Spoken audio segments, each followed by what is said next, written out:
went on a goodwill tour there around the country, and then her father, ambassador to Mexico, asked that he come to Mexico to help with Mexican North American relations. So he did. He got there about Christmas time, and the story that he tells, I love, is that he got a little confused. He didn't get lost much, but he was worried about getting lost. And one of the things that he would do to find his way as an airmail pilot in the U.S. was to fly low over a railroad station. And then he would read the name of the station, so he'd know the town. And then he'd write to the next town and find the name of the railroad station. And that way, he could see where he was on the road map, because that's what they had. They were flying with road maps. So he tried this in Mexico. And he flew low over a railroad station, and he saw the word that was on the station, and it said Caballeros.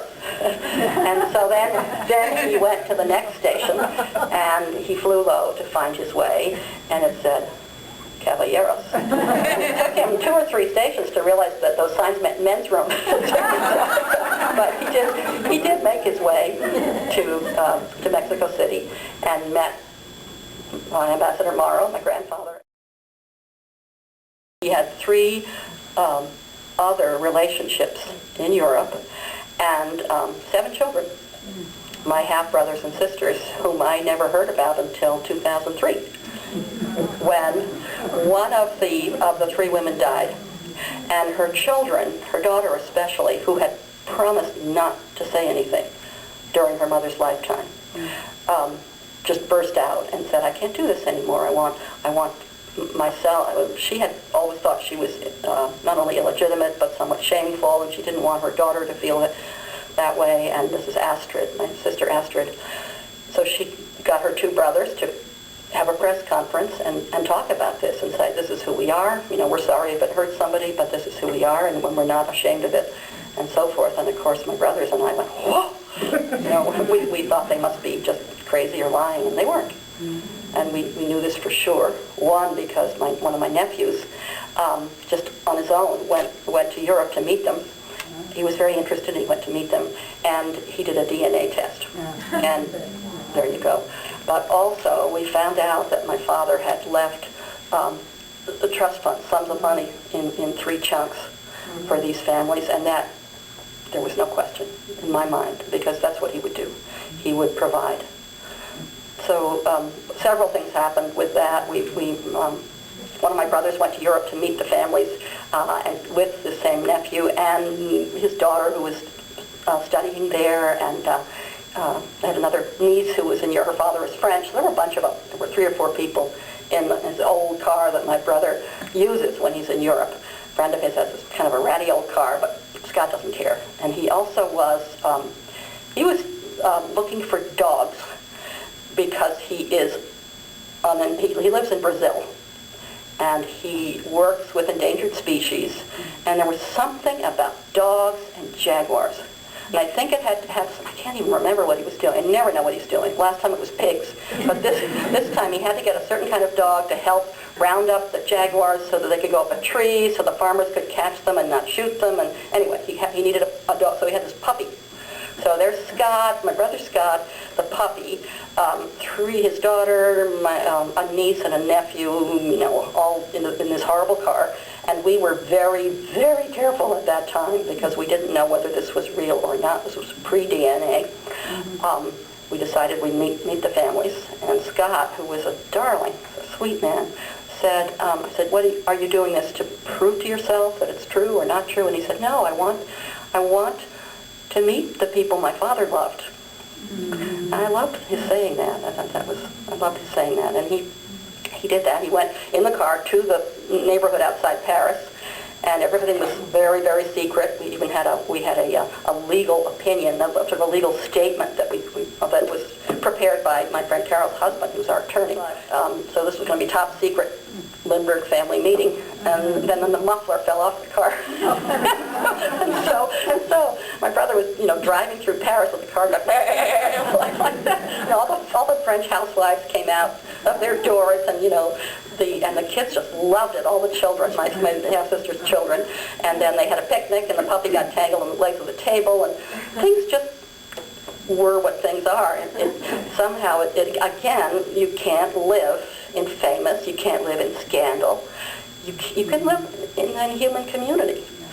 I then was corresponding with the mother of Astrid, my sister Astrid, who got this all started in Paris, and we went back and forth in email, and eventually she came to visit with her children, spent some time in Vermont and some time with my brother in West Virginia, and she has her older kids have come back. One of them was in Wisconsin this spring doing a junior year abroad kind of a thing in Wisconsin, and then she went to New York City to visit with my niece and my grandnieces, and her name is Isabelle.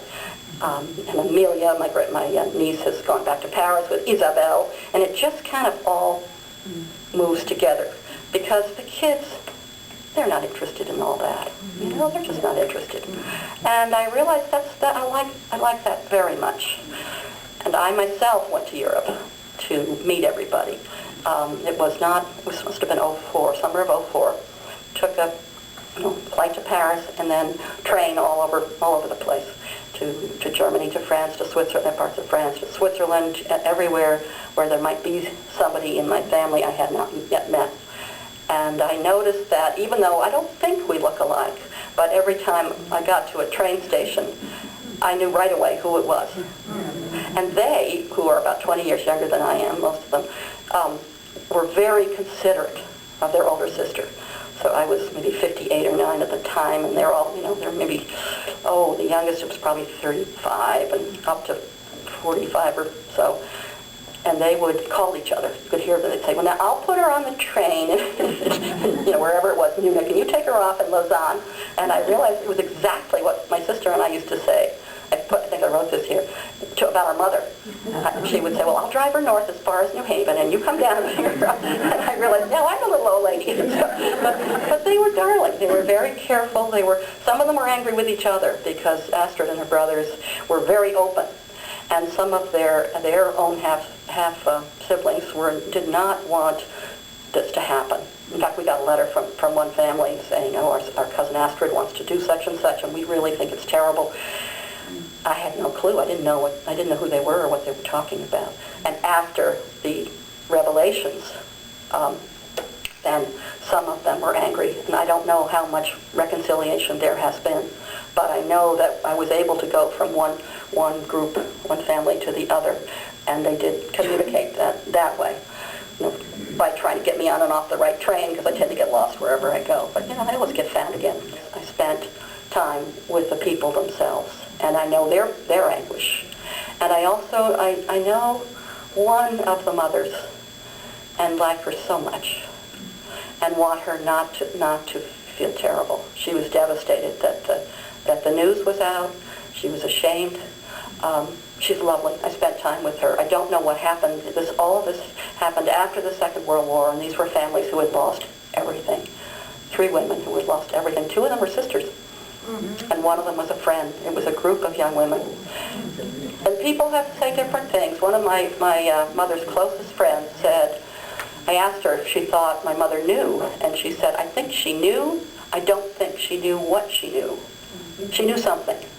And the other thing she said was that she thought it had to do with the child, his lost baby. I'd never in my whole life heard him talk about that child.